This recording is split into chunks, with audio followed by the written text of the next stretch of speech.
முதல்ல பிரஸ் நண்பர்கள் அனைவருக்கும் வணக்கம். இன்றைக்கி பிரஸ் நண்பர்களை சந்திக்கிற ஒரு உத்தேசம் மட்டும் என்னென்னா, ரீசெண்டாக சமீபத்தில் ஹோசூர் பெங்களூர் நெடுஞ்சாலையில் பஸ் ஸ்டாண்டுக்கு முன்னால் இருக்கிற ஃப்ளைஓவர் அந்த பேரிங்ஸ் பக்கத்தில் போய் இடைஞ்சல் வந்துருக்குன்ட்டு உங்களுக்கெல்லாம் தெரிஞ்சு வச்சுருந்தேன். அதுக்கு ரொம்ப இம்பார்ட்டண்ட்டான இஷ்யூ. அது கண்டுபிடிச்ச உடனே நானும் மாவட்ட ஆட்சியர் ப்ளஸ் அந்த நகையோட அதிகாரங்களோட அழைச்சி கூப்பிட்டு பேசி அது பணிகள் பண்ணுறதுக்கு முயற்சி எடுத்துருக்குறோம். அந்த பணிகள் நடந்துகிட்டு இருக்கிறது. இதில் என்ன முக்கியமான விஷயம் என்றால், அந்த பேரிங் என்பது 20 to 25 இயர்ஸோடது அதோட கெப்பாசிட்டி. ஒன்ஸ் இன் 25 இயர்ஸ் அதை ரீப்ளேஸ் பண்ணணும். அந்த ரீப்ளேஸ் பண்ணுறதுக்கு ஆஸ் பர் அவங்க நாம் பிரகாரம் இன்னும் 6 மாதம் டைம் இருக்குது அவங்களுக்கு.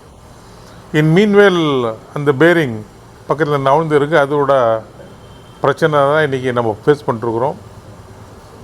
உடனடியாக அதிகாரிகளோட பேசி கன்சர்ன் டிபார்ட்மெண்ட்டில் பேசின பிறகு இப்போ அதிகாரப்பூர்வமாக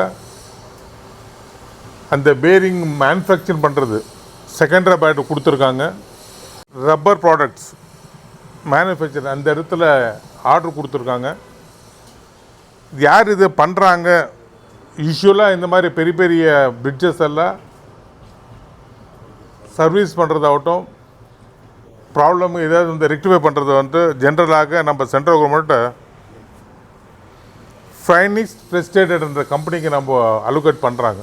அந்த கம்பெனி மூலமாக கொடுத்த பிறகு அந்த கம்பெனி இந்த அமெஞ்சி ரப்பர் லிமிடெடுக்கு கொடுத்துருக்காங்க. அமெஞ்சி ரப்பர் கம்பெனி நாளிலேருந்து அந்த ப்ராடக்ட்ஸ் பண்ணுறதுக்கு manufacture from tomorrow onwards they're going to do that particular bearings.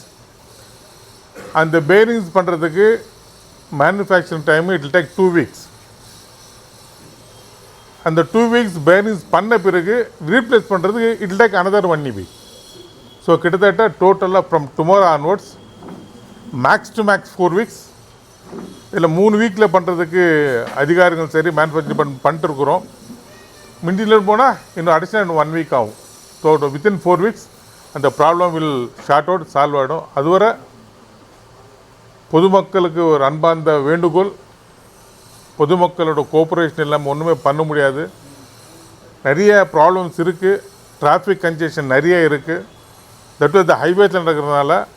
So நாமளும் பொதுமக்களுக்கு ஒரு அப்பீல், தயவுசெய்து நம்மளாம் கொஞ்சம் கோஆப்ரேட் பண்ண கொடுக்கணுன்ற ஒரு வேண்டுகோள். அதே போல் ஹோசூர் டு சஜாப்பூர் ரோடு, இப்போ ரோடு ஏற்கனவே ப்ராசஸ் முடிஞ்சு போச்சு. ரோடு ஒர்க்ஸ் போயிட்டுருக்கு. அந்த ப்ராசஸ் ரொம்ப ஸ்லோவாக போயிட்டுருக்கு. ரெண்டாவது நிறைய ஏஜென்சி ப்ளஸ் என்னோடய க்ளோஸ் அசெட் சொல்கிறாங்கன்னா, அந்த ரோடு குவாலிட்டி கரெக்டாக இல்லை. ஸோ குவாலிட்டி ரொம்ப சீப்பாக இருக்க மாதிரி கவனத்துக்கு வந்திருக்கு. நிச்சயமாக அதுக்கு மேலிடத்துக்கு அந்த குவாலிட்டி கண்ட்ரோல் பண்ணுறதுக்கு த்ரூ என்னோடய ஆஃபீஸ் மூலிமா நாங்கள் லெட்டர் அனுப்பிச்சிருக்கிறோம்.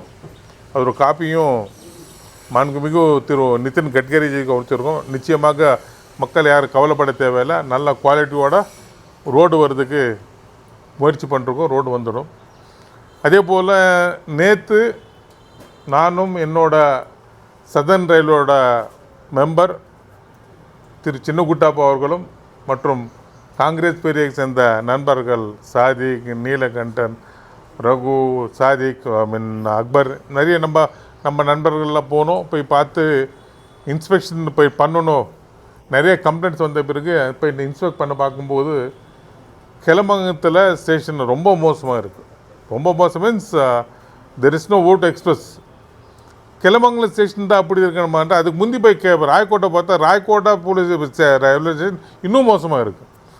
உடனடியாக அந்த கன்சர்ன் அதிகாரிகளை ஃபோனில் தொடர்பு போது அவங்க சொன்னாங்க, இல்லை சார் நாங்கள் அனுப்பிச்சிருக்கிறோம், இன்னும் மேலே இந்த ஃபண்ட்ஸ் வரல, கண்டிப்பாக வந்துடும், நாங்கள் எதிர்பார்த்துருக்குறோம். எப்போ அனுப்பிச்சிங்க? நான் 6 மாதம் ஆச்சு அனுப்பிச்சி. அப்போ ஏன் மேலே நீங்கள் சொல்லலைன்னா, இல்லை சார் நாங்கள் அனுப்பிச்சி இவ்வளோ தான் நாங்கள், பிகாஸ் அவங்க லெவல் அவ்வளோதான். அந்த ரயில்வே ஸ்டேஷனில் இருக்கிற மாஸ்டர் ஆகட்டும், அங்கே இருக்கிற அதிகாரிகளாகட்டும் அடுத்த லெவலில் சொல்லுவாங்க. அதுக்கப்புறம் நேற்று அங்கே போய் பேசிட்டு அதுக்கப்புறம் மேலதிகாரியில் பேசின போது, நேற்று வந்து ஞாயிற்றுக்கிழமை சார், ஞாயிற்றுக்கிழமை எங்கள் ஆஃபீஸ் இல்லை, எங்கள் அதிகாரிக்கு அப்புறம் தொடர்பு இல்லைன்னாங்க. அப்புறம் இன்றைக்கி காலையில் பேசியிருக்கிறோம். உடனடியாக அந்த ரெக்டிஃபை பண்ணலைன்னா காங்கிரஸ் சார்பில் பெரிய போராட்டம் பண்ணுறோன்ட்டு நேற்று சொல்லியிருக்கிறோம். நிச்சயமாக ராயக்கோட்டை ரயில்வே ஸ்டேஷன், அதே போல் கிளமங்கலம் போல் ரயில்வே ஸ்டேஷன் ரெண்டுமே பண்ணோம். ஏன்னா பேசிக்கான அங்கே டாய்லெட் ஃபெசிலிட்டிஸ் இல்லை. ரெண்டாவது வந்து தண்ணி பத்தன் ஒரு நாளைக்கு பார்த்தீங்கன்னா ஆவரேஜ் 500-600 பேர் டிரான்ஸ்போர்ட். ஆக்சுவலி அந்த கிளமங்கலத்திலும் சரி ராயக்கோட்டும் சரி பேசஞ்சர்ஸு நிறைய பேர் ஃப்ளோட்டிங் இருக்குது.